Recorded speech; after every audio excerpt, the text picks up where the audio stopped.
This is the place where I grew up. This is exit 9, New Brunswick, New Jersey.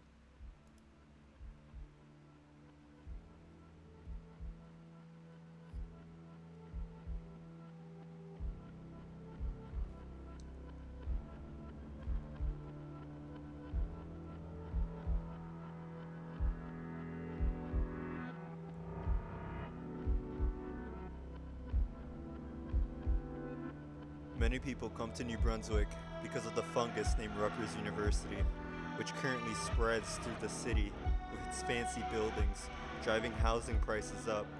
Students like to call it the Bruns or New Brunny and think it's a shithole riddled with crime. A lot of students that come here are afraid to walk past Easton. I can't get away from Livingston Ave. I used to walk down the street every day after middle school, rain, snow, or shine. I refused to take the bus. A lot of kids who grew up here were cruel. In elementary school, a kid with a bowl cut named Pedro would sit next to me on the bus and punch my arm and spit on my face. He would laugh and call me names. His spit would merge with my tears and run down my cheeks. He wrote fuck all over my drawings and taught me the middle finger. I used to rip out chunks of my hair.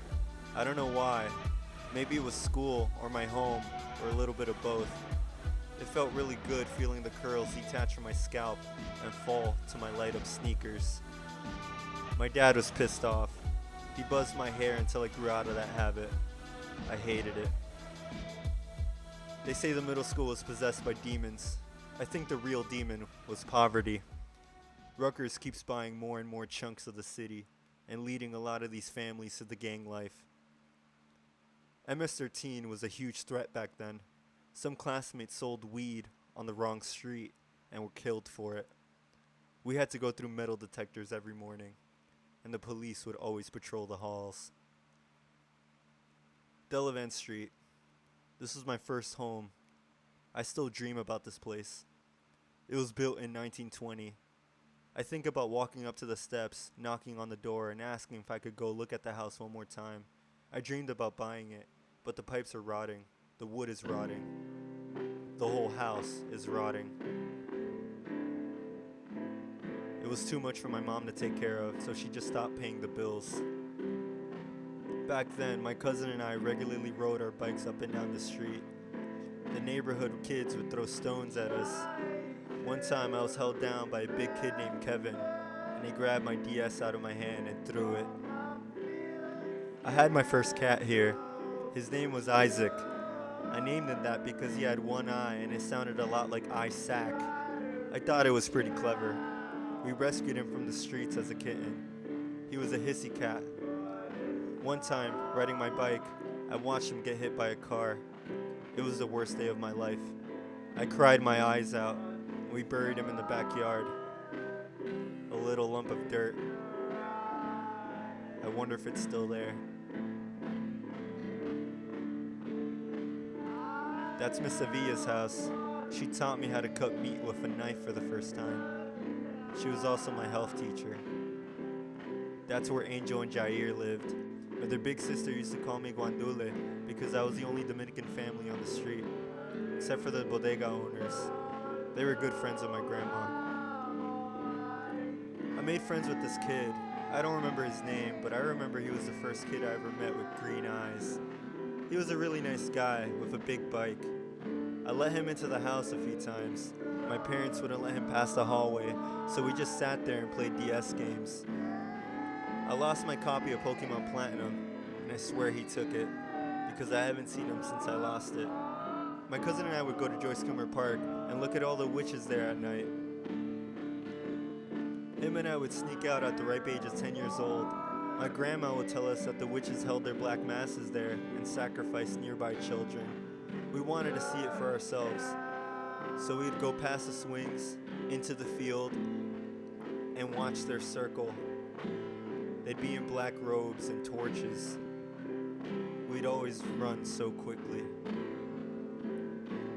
One time after school, I was sitting on the swings talking to a classmate. I was 13 and recently got into atheism and was really vocal about it. This is the first time a kid told me I would burn in hell. Boyd Park. I used to walk here in high school. My friend took me here once, and he taught me how to play CeeLo with a bunch of other guys. We sat by the docks till after the sun went down. A few kids lost a lot of their money, so they ripped his clothes off and threw him in the river. They found his body a week later, inflated like a balloon. I never told a soul.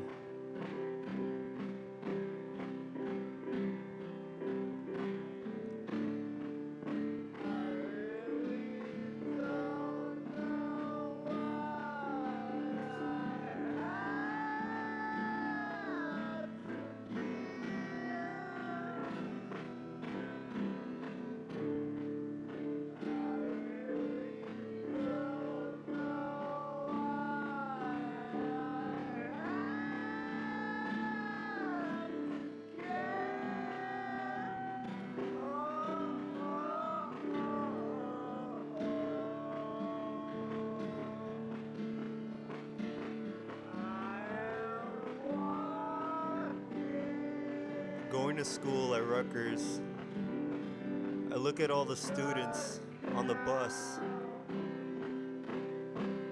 I think of them as invaders. I want to tell them so badly to get out of my city, because they don't belong here. I blame them for the gentrification.